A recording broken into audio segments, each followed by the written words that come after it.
Looks like some of you, I'm assuming people maybe found out what I was talking about today, so nobody came.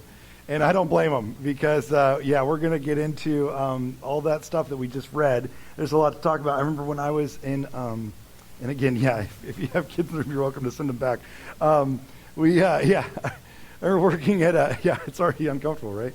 I was working at a church a few years ago, and I was in Washington State, and I was the high school pastor at the time, and we were doing a thing for our youth because I don't know if you know this or not, but pornography is a huge deal, and we were dealing with that with some students, and I was doing a lot of study on that. So I was asked to come to a marriage retreat that actually was being held at our church. And I was asked to come speak at this retreat. Now, the retreat was about 100 couples, so 200 people or so that were there together from our church that were there for this time. And they asked me to come speak on what I was seeing. And I thought that's weird because, married people, they don't deal with this stuff. This is an issue that they should have to deal with. But they asked me to come speak on kind of what I was seeing and what I was reading and what I was understanding about kind of the pornography culture and the culture of what we were dealing with sexually as a culture and whatever. They asked me to come speak on it. I thought that's odd, but I'll do it. So I went to go speak, and it was fine. And a guy came up to me afterwards, and he was a very nice guy. And he came up. He was kind of a big deal in town. He was well known in the area that we lived in, and he had quite a bit of money. Very nice guy, and a lot of people really knew him from his businesses that were very successful. He came up to me and said, "Kevin, that was great. I'd love to just hang out with you sometime. Love to get to know you." Now he's much older than me. Didn't seem like a guy that I should have, that I would necessarily be hanging out with. I was the high school and college pastor at the time, not necessarily the guy that would be hanging out with him. But he said, "Would you I'd love to show you." And he's like, "I'd just love to hang out sometime. I need to grab you some coffee. Let's have a conversation." And he started talking about he had this old truck that he had restored. It was a literal Model T truck that he had fully restored. It was beautiful. I'd heard about it. He started talking about his truck, and he was like, no, it looks great. You should take a ride in it sometime. So one day, I'm just at my office. I'm just working at the church, and I get the buzz from our secretary at the front desk, and she says, "Hey, Kevin, this man is here to see you." And I was like, "Oh, I didn't know he was coming by." And she was like, "No, he's here now, and maybe you should come out." And I was like, "Oh, okay." So I go out, and he's like, "Hey, Kevin, I thought we could go grab lunch, and I want to show you the truck. I brought the truck. We'll ride in the truck." And I was like, "Oh, that'd be cool." So I get in this truck, by the way, Model T, really cool sounding. When you ride in one, you're like, these were a horrible idea. I mean, just miserably uncomfortable, no matter how well you've restored it. Not a fun ride. And so we're riding down the road at, 12 miles an hour, just zooming, down the road. And we're talking, and I'm asking about the truck, and I'm like, "So tell me about, how you restored this. How'd you come about it in the first place? How'd you buy it? Who did the restoration?" We're having all these normal conversations, whatever. And he's like, yeah. And he's telling me all the stuff, and let me tell you about it. And he's telling me things I don't even know about. There's a carburetor situation that I don't understand, and a lot of things about how the exhaust works, and here's how the doors work, and here's how the latches work. And all of a sudden he goes, "And also, I just need to tell you, I'm addicted to pornography." Okay. Didn't see that coming. And this wasn't the conversation I thought we were having today. And he's like, "Listen, I just need to tell you, I'm been married for a long time." He said, "But the thing is, this thing that I'm dealing with is not just affecting me, but it's affecting my spouse, and it's affecting every single relationship in my life, and I'm realizing that. Every single relationship." I was like, "Oh boy, what are we eating for lunch?" What do you do with that, right? And I'm at this point, I think I was 26 years old. I was well equipped to have this conversation. And so, but the thing is, what I realize is, I do believe what Paul writes in this section here, it sounds like one issue in our lives, one section of our lives, but he makes it clear this is not just about one part of our lives. The way that we act and treat each other, the way that we do the things we do with our own bodies, very much impacts our spiritual lives. There is an actual connection between our sexuality and our spirituality. There is an intersection between those two things, believe it or not. And it impacts every relationship in our life. And Paul's trying to make that case. It will affect every relationship in our life. So as we read through 1 Thessalonians, we've been going through some really practical stuff, right? Paul is trying to teach the church, and he's trying to, first of all, encourage them. You're doing a great job. You're a model church. But here's how you've been a model church. And he speaks to a lot of things, how they work, and we'll get more into vocation in a little bit, like how you do your work and your job. That's important. How you live in unity with one another. That's important. He calls them out, and he says, you're doing such a great job on so many things, and you have been set apart from everybody else around you. As a church, you're living the kingdom of heaven, but you're living it here on earth. And you're set apart for that kingdom, even though you live in a culture that is so different than what you are supposed to be living in. Like the culture you live in looks nothing like the kingdom of heaven. It is a totally different culture, but you're living a kingdom of heaven in the midst of this culture, and here's how you're doing it. And he's talking about how you work and the different things with that. He talks about, you're not part of a political system. You're going to be people who bring peace into a world. You don't fit into all the other things and all the other categories. But also you don't fit in all the other categories in the way that you treat your person. Your literal body is going to be treated different than it is in the rest of the world. The way that you handle yourself, the way that you treat this stuff, this is going to look different than the rest of the world around you, and it should. Now, I don't know about you. I don't think in the American church today we really believe that anymore. And whether you want to call it a liberal thing of look what we've done as liberals, and we'll get to that in a little bit, is like look how crazy we've gone in our sexuality on the liberal side, fine. But I would also say we've done a pretty good job turning a blind eye on the conservative side too. It's just acceptable. All of it's fine. Nobody's really holding this accountable anymore. Even inside the church. This has become one of those sins that's like, yeah, but, Now, I'm not saying that we need to like hold it to a higher pedestal, and we'll get into some of those things in just a second. But I do think that there is a correlation between these two things. In every relationship of our life, not just your spouse, not just your dating, every relationship of your life will be affected by the way that you handle yourself sexually and in the way that you conduct yourself in controlling your physical body. That's what Paul's making the case on. And so as we dive into this section, it's going to be a lot of fun. It's going to be a really, really fun morning. And we're going to walk through just those first few verses of that chapter 4. So if you have a Bible, I'd love for you to see the progression that Paul walks us through.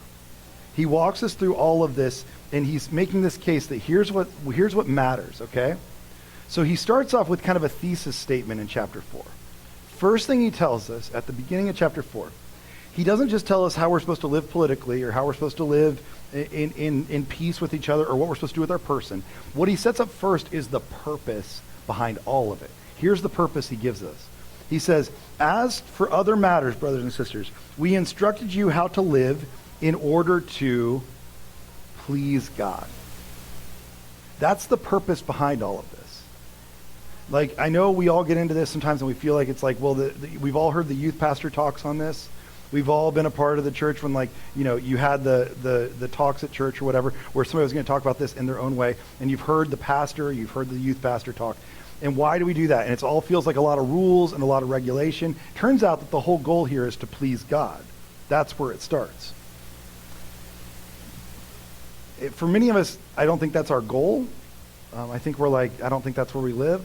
But the goal here is to actually find that we please God. C.S. Lewis would define pleasing God this way. He says, to please God, I love this line, to be a real ingredient in the divine happiness. A real ingredient in the divine happiness is to be loved by God, not merely pitied, but delighted in, as an artist delights in his work, or a father in a son. It seems impossible, a weight or burden of glory which our thoughts can scarcely sustain. The weight of glory, we're going to get into that in a little bit, that book, and just what he talks about in this is so good. But I love that he says this, that it's to be desired, it's to be looked upon the way an artist would look upon his work, the way that a father looks upon his son. That's what it means to please God. Like, it's this inherent thing that there's this part of God that sees himself in us, just like an artist sees himself in his work, just like a father sees himself in his son, but also has this existential part of him that is proud of it as well, outside of his own body. And so God sees that in us. He puts it outside of his own body into ours. And he says that's the goal here, is that we please God.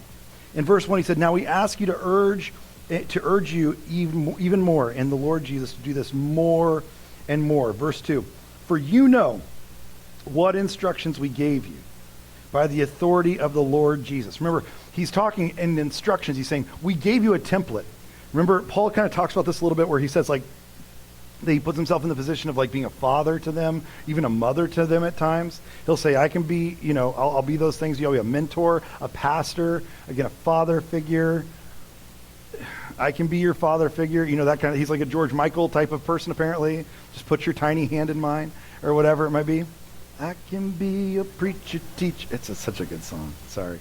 But It's like he's saying that here, right? Like I can do this. I've given you instruction. There's a template that I'm going to give you.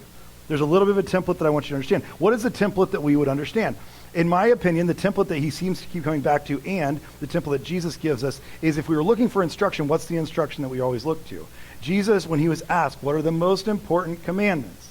He says, loving the Lord your God with all your heart, mind, soul, strength, and loving your neighbor as yourself. That is the template you've been given. So how do you live that love? How do you do this? With those instructions given, verse 3, he says, it is God's will that you should be sanctified, that you should avoid sexual immorality, that each of you should learn to control your own body in a way that is holy and honorable, not in passionate lust like the pagans who do not know God. And that is in this matter, no one should take wrong or take advantage of a brother or sister, as the Lord will punish those who have done this. It's a pretty strong statement. And notice the progression he starts to walk through. So it starts off in verse 3 with sexual immorality, and it starts to go from there. Verse 3, it is God's will that you should be sanctified. Now, he gives us two things in this verse that seem to be somehow at odds with each other. The first is sanctification, but it seems as though sanctification is at odds with sexual immorality. Like those two things cannot go together. If you don't know what sanctification is, it's a very churchy word, really fancy word that we use around churches all the time. Sanctification is the goal is to become more holy, right? So the goal of sanctification is to be holy and to become more holy. R.C. Sproul, I used this quote last week on this. I just want you to see it real quick. But he says, once God has adopted us into his family, we need not fear eternal separation because of our sins. Notice what he says here. It says, sanctification is a process, but justification is a finished work. Here's what that means. That you being adopted in, that's already been done. That has been achieved. That was not achieved by you. That was achieved by Jesus. You have been adopted into a family. That has been achieved. That part's done. It's taken care of. But the next part is yet to be achieved. It's yet to be achieved. It's going to be something that's going to have to be received day in and day out. You're going to have to do the work on this. Sanctification is living and breathing this out. We actually have to do this. Again, the word itself, the definition of that is this word that means, it's not even, by the way, this is not actually a Greek word. It's not a word. It's kind of a word we never really translated, if we're being honest. We kind of just made our own version of this word in the English. But it's this word that comes from two parts. Sanctus, meaning holy, and then this other half means to make. So you're making yourself holy. Now, I'm not saying it's possible for you to do that. God has already set you apart. Again, he comes and says, you're now part of this kingdom. You are set apart. But there's part of you that has to choose every single day. Will you live in that holiness of being set apart? That's a day in and day out decision. This is the part we forget about a lot in our faith, is that our faith is lived out. This is rubber meeting the road of every single day. Are you making the choices that make you a holier person, more set apart from the world, or will you look more like the world? There's only two ways to go about it. C.S. Lewis, in his book, Mere Christianity, says it this way. Every time you make a choice, you are turning the central part of you into something a little different than it was before. You are slowly turning this central thing into either a heavenly creature or a hellish creature. Every decision you make is moving you towards one spectrum or the other. This is how it's moving. You're not going to stay neutral. I promise you, you will never stay neutral.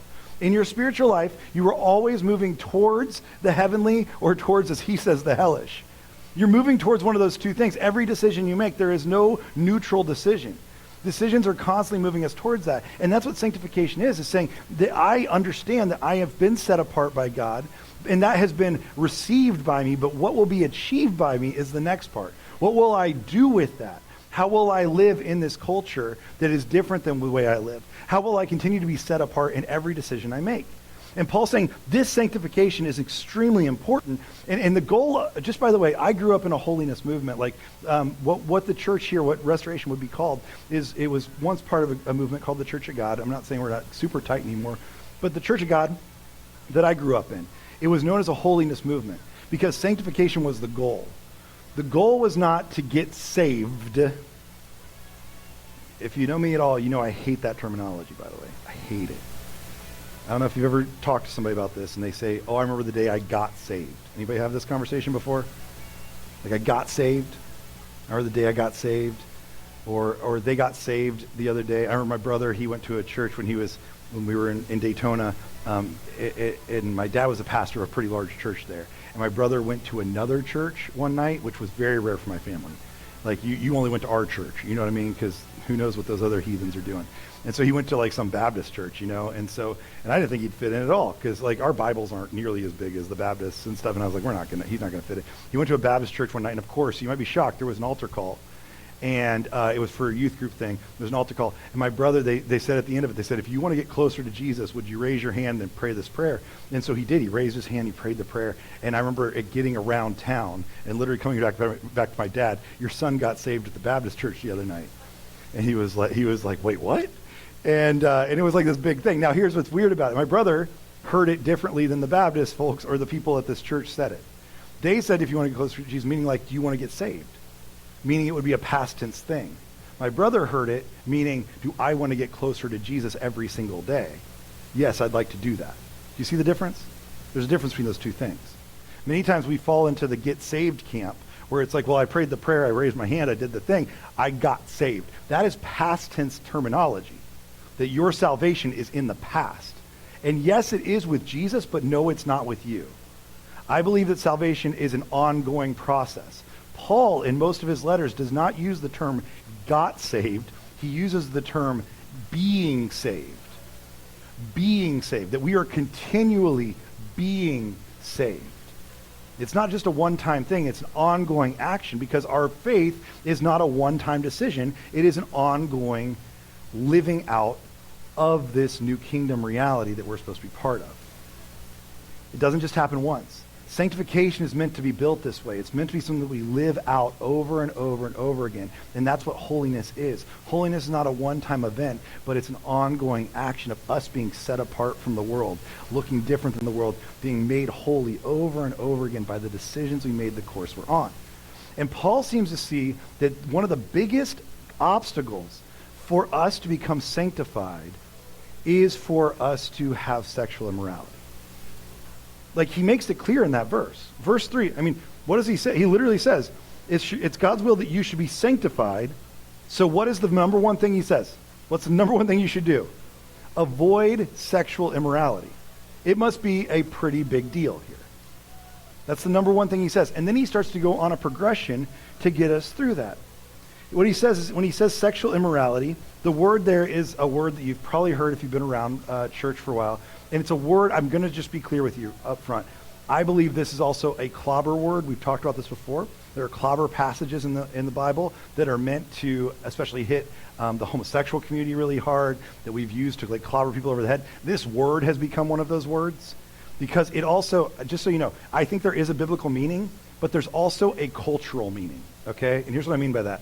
It changes, this word changes with culture. We don't exactly know what they meant when they wrote this. We know some of it, right? It's been used in the Bible for anything that's illicit, right? So anything.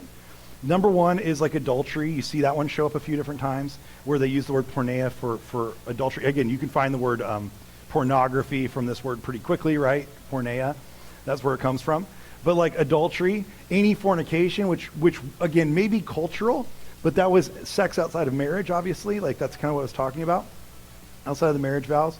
And again, that may have been a cultural thing, but that's what the word was used for many times in here. Homosexuality comes in a little bit, and you see that one show up for that. Now, here's what happens is, like, there are like incestuous relationships are also in there. Here's why this is a clobber word, and just so I can be clear with you. I'm not trying to like both sides this at all, okay? I just want to be clear. The reason I don't love using words like this and the way it gets really misconstrued at times is I have watched people preach on this, and they will talk about how this word literally equates like homosexuality with like bestiality, because the word is also used for bestiality, or homosexuality with pedophilia, because the word is also used for pedophilia.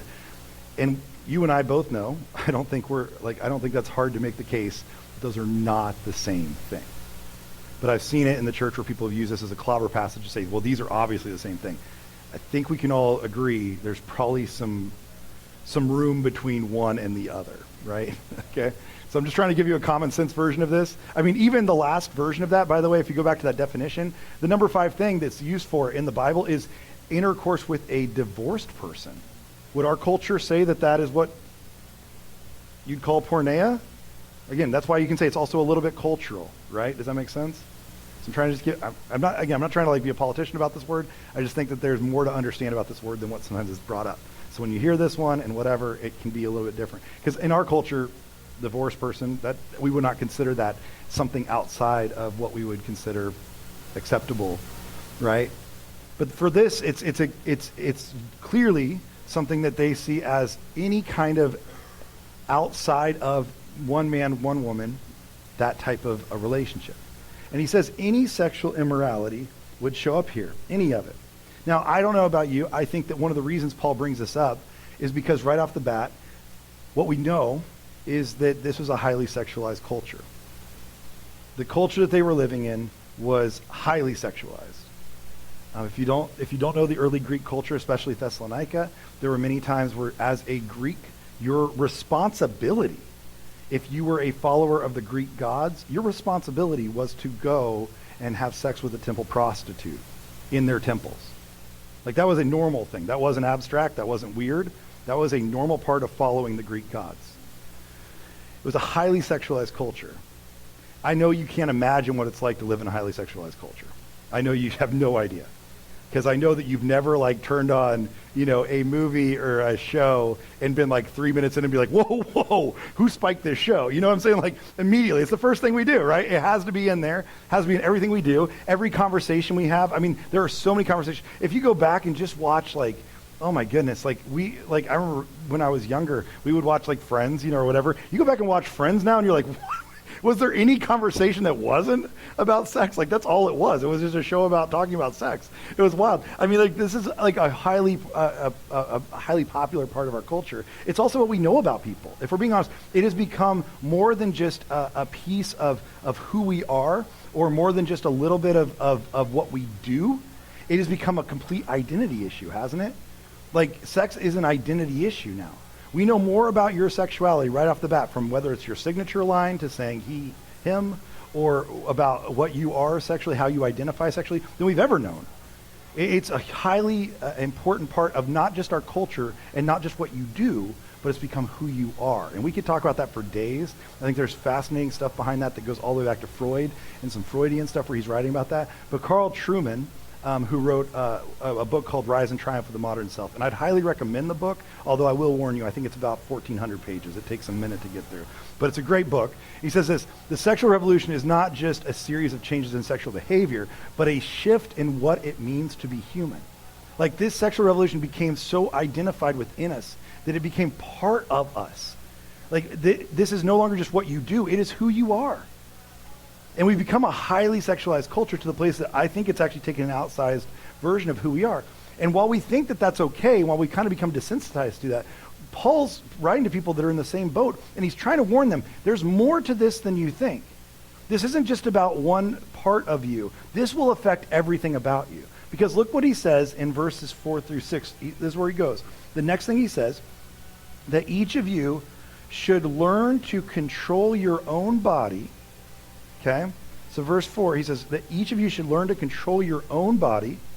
And then he says, in a way that is holy and honorable.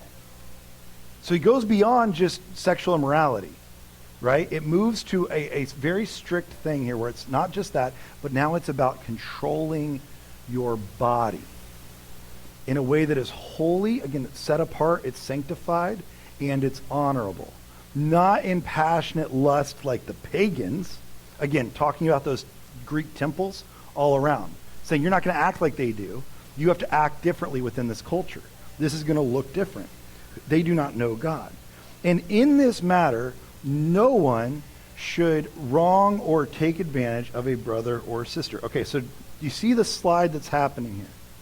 We're starting to see a progression of what Paul believes about this. I believe that there's kind of two things that happen here. I think that what happens is when we start to fall into this way of thinking, where this becomes all-consuming for us and our sexual appetite becomes too great, it starts to become an issue of control. I think that our sexual appetite, sexual immorality, can actually lead us to the place where we want to control things, including We have no control, as he says, we lose control of ourselves. Remember, he said, you're going to control yourself, but we also want to have control over others. We lose control of ourselves, but we want control over others. Here's what I mean by that, and I'll try to explain this. First of all, if you know anything about this, if you've been here for any time at all, you know that I have a very strong feeling about the difference between lust and love, right? Lust is about me. Love is about you. Lust is saying that I'm going to put my needs ahead of yours. Love is saying I'm going to put your needs ahead of mine. They're exactly diametrically opposed. I would say the opposite of love is not hate. The opposite of love is lust. Because it's putting you behind me, your needs behind my needs. Mine are what matter. I want to control.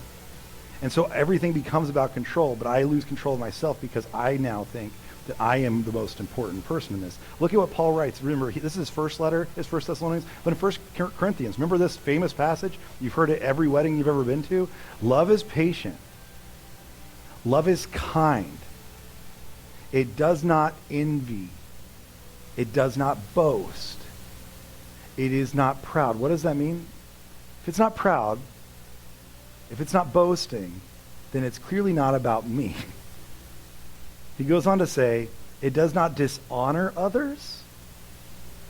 It is not self-seeking. It is not easily angered, and it keeps no record of wrongs. This is the opposite of what lust is. Lust is self-seeking. Lust is self-serving. But love is self-sacrificing.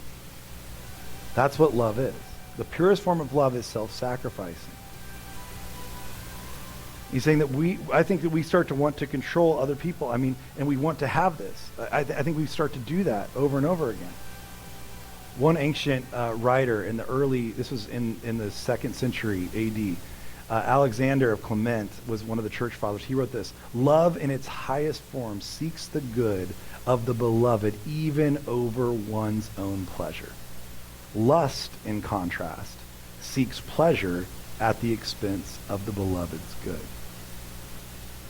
Put a little bit more cleanly, in Timothy Keller's book, he says this: lust says, I want you for me. Love says, I want you for you. There's a big difference between those two things. And what Paul's concerned about is what happens is we start to see people as those that serve us rather than us that serve them. I don't know if you ever read a passage by Jesus, and you tell me if you found one, where he talks about how we're supposed to be here to serve ourselves. In fact, if I remember right, there's even verses about him saying, I did not come here to be served, but to serve others. He did not come here to be self-seeking. He came here to be self-sacrificing. It's literally what he did, was sacrificed himself for every one of us. This is the example that Paul's talking about, because if we don't do that, what happens is we lose control of ourselves in that way, but what we want to do is take control of others in another way. See, at this time, what you see in verse 6 is what Paul's trying to get at here. Verse 6, where he says that you should not take advantage of each other, right? Remember verse 6 where he says, in this matter, no one should wrong or take advantage of a brother or sister. Here's why he says that. Because at this time, I want to kind of help out here, because sometimes Paul gets a bad rap for being like really sexist or whatever. What he's writing here is actually the opposite of that. At this time, fidelity was only required of women. It was not required of men. Men had no responsibility to fidelity. Over and over again, you'll see writings where we see that men were allowed to do whatever they wanted. Women were not. I mean, even like one author from the 1st century, he wrote this specific line, but he says that we're not supposed to worry about that. So he says that women are for different purposes. And one of the famous sayings at the time was that there were women who were there for, well, he actually says at one point, prostitutes are for pleasure, wives are for children. This is another quote. We have courtesans for pleasure, we have concubines for daily attendance, and wives for the bearing of legitimate children. You see that? Men got to have whatever relationships they wanted, whenever they wanted to. women were required fidelity. You'll still see this in the Middle East quite a bit. You guys were over there not long ago. You see this in the Middle East. You see this not happen. This isn't like a new thing. I've mentioned before that being in the Middle East before, that you see, still polygamy for this reason. You still see men that have a lot more power than women do. And what Paul's writing here is what will happen is for some of us, like, this is the issue, is you start to see women as less than, or you start to see people as less than. Just people in general, because they're there to serve you. But specifically at this time, it was women were treated less than men. This is why John 8 is so fascinating. If you ever remember John 8, there's a story where a woman is caught in adultery. Do you remember this story? And the Pharisees catch her and they bring her and they throw her naked at Jesus' feet. And they say, who should stone her first, right? Like, she's been committing adultery. The law says to kill her. This is the one where Jesus says, you without sin cast the first stone. But if you're reading that story more closely, the reason that story is really, really telling is because only the woman was brought to Jesus. I don't know if you know this or not, but in adultery, it takes two to tango. There should be somebody else around there somewhere who should have also been caught in adultery. But no man was brought forth. Only her. She's the only one there, right? And now he is left with this decision on what to do, and he says, you without sin cast the first stone.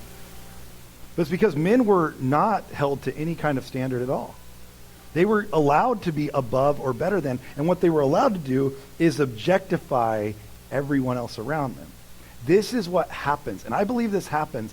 I know this sounds like a weird slippery slope, but I think it is.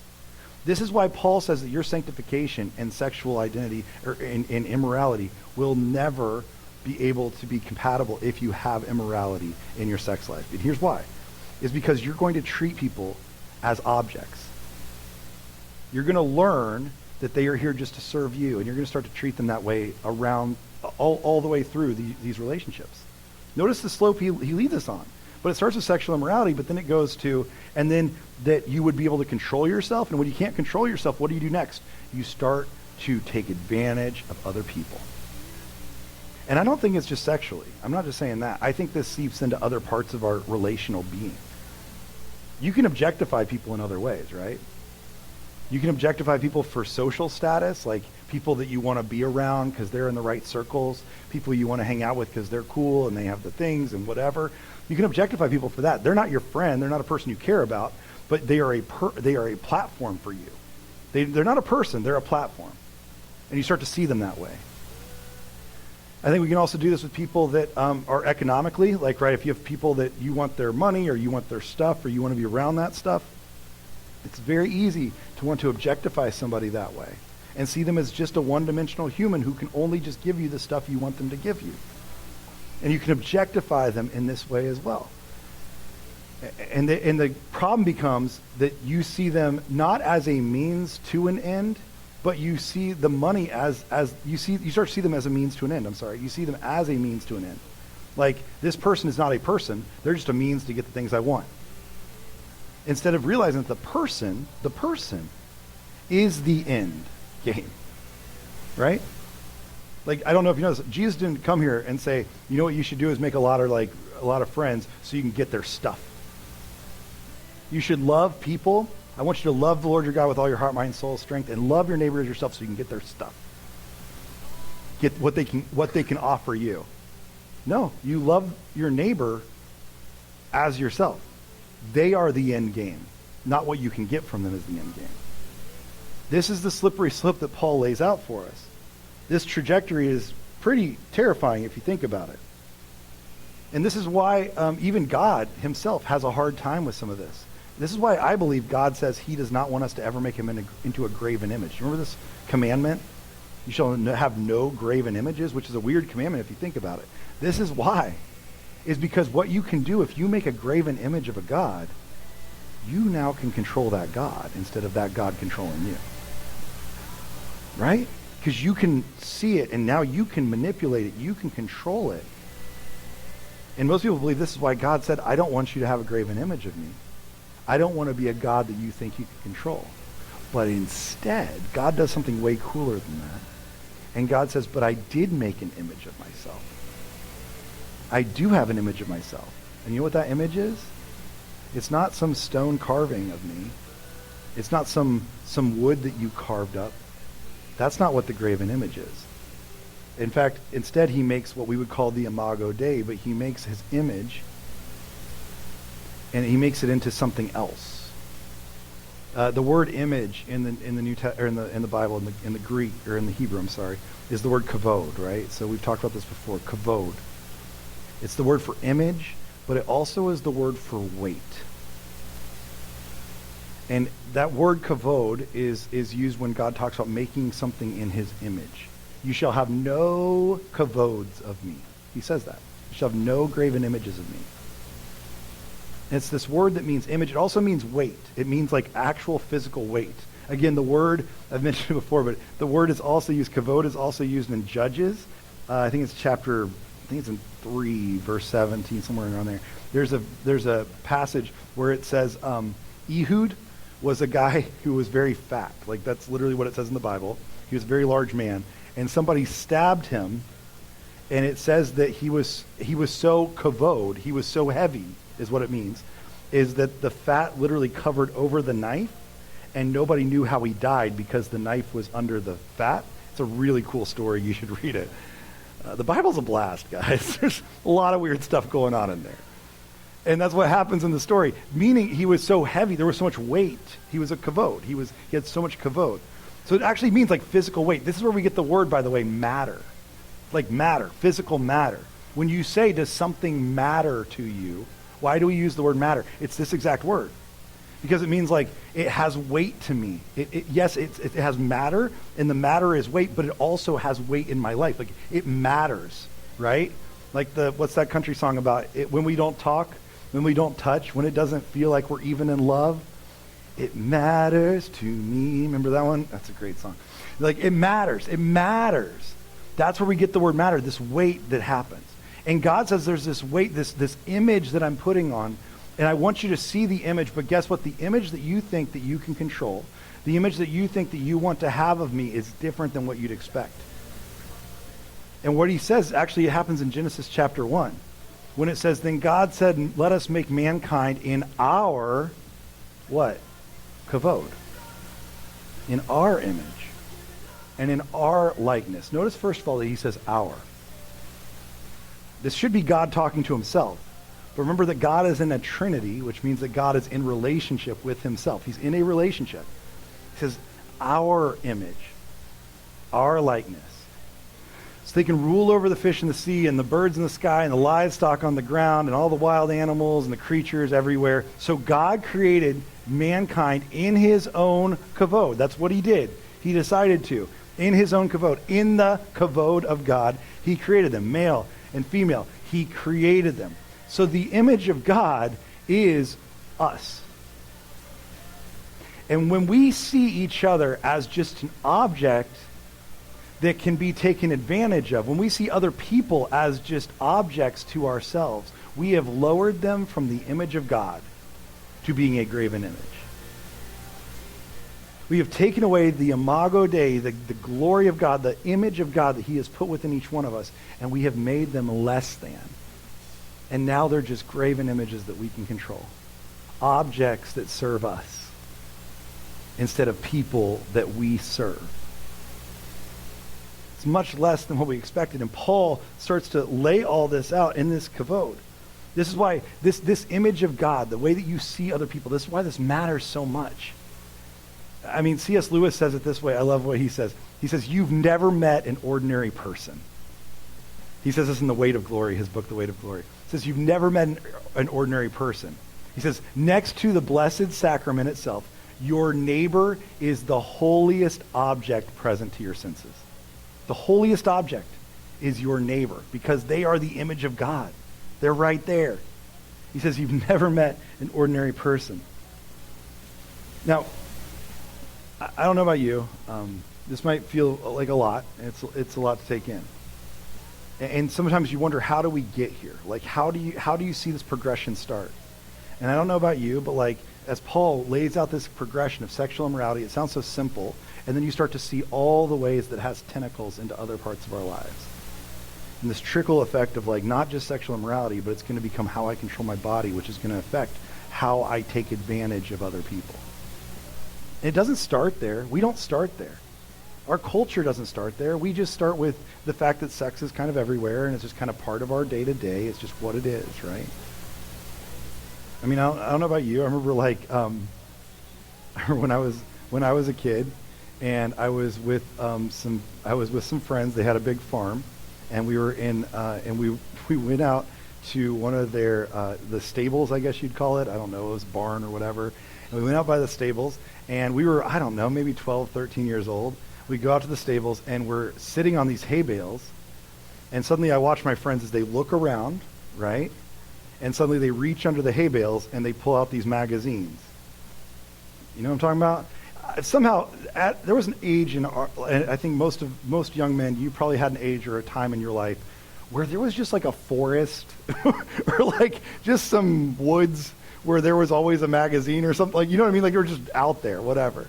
And it starts out harmless, right? There's that part of it where you see something and there's a part of you that's disgusted by, but also a part of you that's very intrigued by. And some of you, if I'm being honest, you're still living in that spot right now. Like today, there's still a part of you that's disgusted with where you're at with it, but you're still intrigued by it. Then there becomes a break, right, where you're like, I'm not doing that anymore. Or there's a time where you just kind of stay in that flow for a lot longer. And it starts off really innocently, but it starts to become something that affects every relationship in our lives. I remember I had a friend a couple of years ago who lived in Virginia Beach at a church that we worked at for a while. Great guy. And we really loved him, and he and his wife we were in their wedding. We were at their wedding together, and we were so happy for them to get married. And he was a great guy. Marie worked with him for a long time in an office, and I was good friends with him and with his wife at the church. And we were there for their wedding. We were there when they said their vows. We were there later on when they had kids. We got to meet their kids and different things. And I remember last time we were in Virginia Beach, we were meeting with them, just hanging out one night. And I asked him, I said, how are you doing? You know, what's going on? He goes, well, I just need to tell you, I had to come clean to my wife not long ago. We were at a church service, and I just felt like I had to tell her that I've been addicted to pornography for years. He's like, I just had to tell her. And he said, I realized that it was taking a toll on our relationship. The way that I viewed sexuality was taking a toll on our relationship. And this is the phrase he used, and I loved it. He said, what I realized was that I had made intimacy individualized. Like, he had made intimacy an individual thing, just about him. Right? It was what other people could do for him, the way he could get from other people, but it was really about him. I don't know if you know this or not, intimacy can't happen with one person. It really doesn't. It needs two people for true intimacy to happen. And he told me, he said, it didn't just affect our relationship, it affected every relationship in my life. Same thing the guy in the truck told me. It was affecting every relationship in his life. And he came clean to his wife, and they went to counseling, and they went through some different things. He changed jobs, and just so you know, actually today he's in ministry at that church. But they went through some stuff together, and it made them stronger. And he's told me multiple times since that time how much stronger it has made their relationship. Because they, together, are actually intertwined in this together. Intimacy is not individualized, it's intertwined with both of them.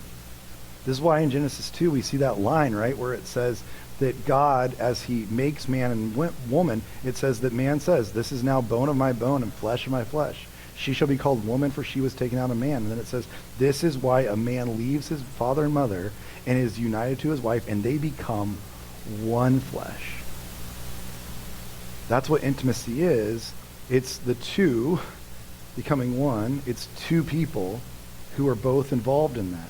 But what's beautiful about them becoming one is, I love this because it really is the highest form of loving your neighbor as yourself.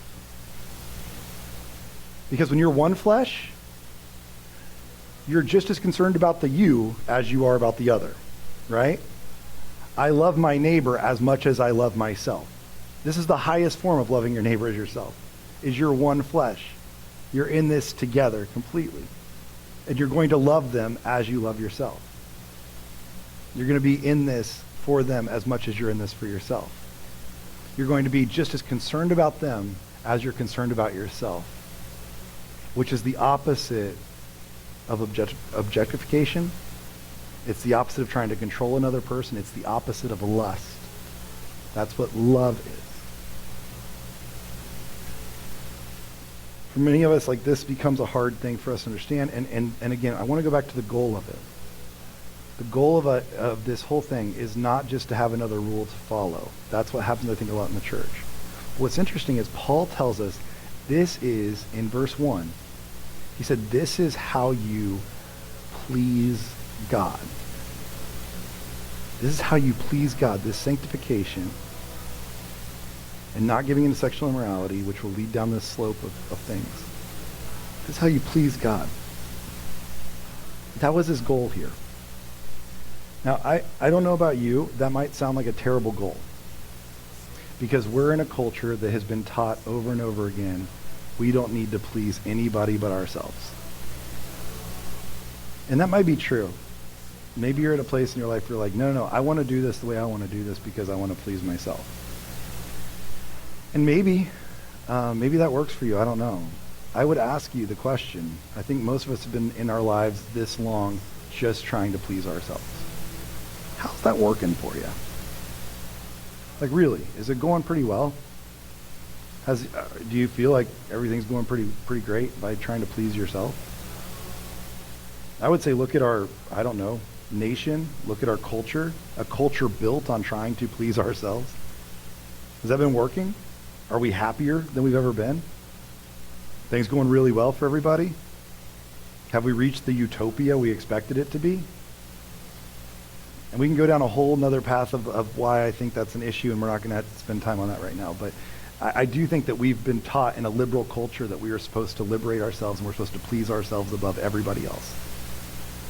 But it turns out in the kingdom of heaven, this is all a relational game. We're not in it for the self. We're in it for all of us. This is a relational game. And I don't know. Maybe pleasing ourselves is not the goal. Maybe pleasing God should be the goal. Maybe that's where you'll find true fulfillment. I'll use a quote that I've used a million times, but one of my fears when it comes to pleasing God is that I think we think that by pleasing God, we're not going to please ourselves, that we're going to be dissatisfied. I'll come back to the quote from St. Ignatius. I've used it a million times, one of my favorite quotes in the world. St. Ignatius wrote that sin is the unwillingness to trust that what God wants for me is only my deepest happiness. If I really believed that what God wanted for me is only my deepest happiness, maybe I would try to please him, because maybe by pleasing him, I will find myself pleased, and I will find the world around me pleased, and I will find relationships pleased, and I will not be taking advantage of others, and I will not be living in a way where I demean others or objectify others, but I will see them as image bearers of God right before me. So you might be like, some of this is real, and I feel that, and how do you even break out of this? You might be like, I have had these thoughts, or I've had these things, and I know that I'm heading down this slippery slope, or I'm down the slippery slope. I'll say, as I sat in that truck that day with this guy, I was like, this is uncomfortable. However, once we got through a little bit of the discomfort of the conversation, immediately we became accountability partners on this. We became people who talk to each other about, how are you doing with this? How am I doing with this? How are we both understanding this? How are we both in this conversation together? I saw, literally, while we were there, I saw as his marriage got healed, and it was better than it had ever been before. I saw as his relationships with other people flourished in a way that they hadn't before, because he was no longer seeing people as objects, but seeing people as image bearers. And we watched as not just this one little thing in his life became better, but how everything around it did as well. And I would say that he started to move on the path of what we would call sanctification, living different than the world around him and being holy in a day-to-day way. But it does start with some uncomfortable conversations. And I would encourage you to have those, whether it's with a trusted friend, whether it's with me or somebody else, or whether it's with a spouse, whoever it is. Do what my friend in Virginia did. Do what this man in the truck did. Tell somebody about that. Have those conversations. This thing might have started innocently, but it will have this trickle-down effect in the rest of your life. And we will eventually be people who are not living sanctified lives. Our goal should be at all times to please God with everything that we have and everything that we are. So as we close this morning, I would encourage you, if you're in a spot where you're like, how do I do this? What does it look like? Have the conversation. It'll be uncomfortable, but have the conversation. Because I promise you will start to see sanctification in every other part of your life. Let's stand together as we close this morning. I'll be honest, I don't know a lot of songs that have a lot about this in it. So we're not closing with like a song about this because I couldn't find one. And I looked a little bit, but you don't Google certain things, you just leave certain things alone. So I didn't Google it, but yeah. So I'm going to close with prayer and just praying over you as you go into your week this week. Father, first of all, we do want to come to you, and we do want to say that we do have the desire to please you, to be people who you find pleasing in your sight. And we're sorry for the times that we've thought that maybe by pleasing you we would not find happiness ourselves. But we thank you that we believe that sin is the unwillingness to believe that, but obviously living in your way, that we believe that it would be a way that would make us happiest. It would make us full and whole and make us people who see others as image bearers of yours. People who have true relationships with other people, not just using them for objects.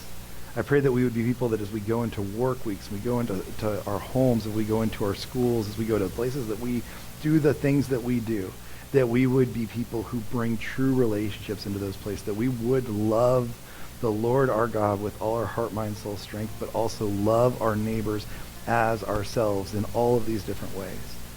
I pray that you would help us be people who bring the kingdom of heaven to earth and show what those relationships look like in the most pure and true form that they can be. And we are sorry for the times we've seen people as less than, or we've objectified people, or we've called them certain things or put them in certain categories. We're sorry for the times we've made them less than what they are and not seeing them as image bearers of yours. And so we repent of that today, but we also ask that you would help us be people who love those around us and truly love them as we love ourselves. And so I pray as we leave this place, we go into real relationships. If we need to have tough conversations, we would have those conversations. If we start to see ourselves sliding down this slope, that you would pull us back to being people who are truly being sanctified in a world that needs that so much. And at the end of the day, we would please you. Our lives would please you. Our actions would please you. Our words would please you with the way that we conduct ourselves in this world as we look forward to the kingdom that's yet to come. We love you and we thank you for your incredible love for us. Your love that fills us, your love that transforms us, and the love that we then get to bring into the world around us. We thank you for your love for us. Pray all these things in your name. Amen. Amen. Well, I hope you have a great week, and we will see you next Sunday as we continue this series. Also be looking out, if we don't have your email address, make sure we have it, but just getting those restoration reflection emails. I'll be sending that out first thing tomorrow morning with some prayers, some things to kind of go through and reflect on this week as you go about your week. Have a great one, and we'll see you next week.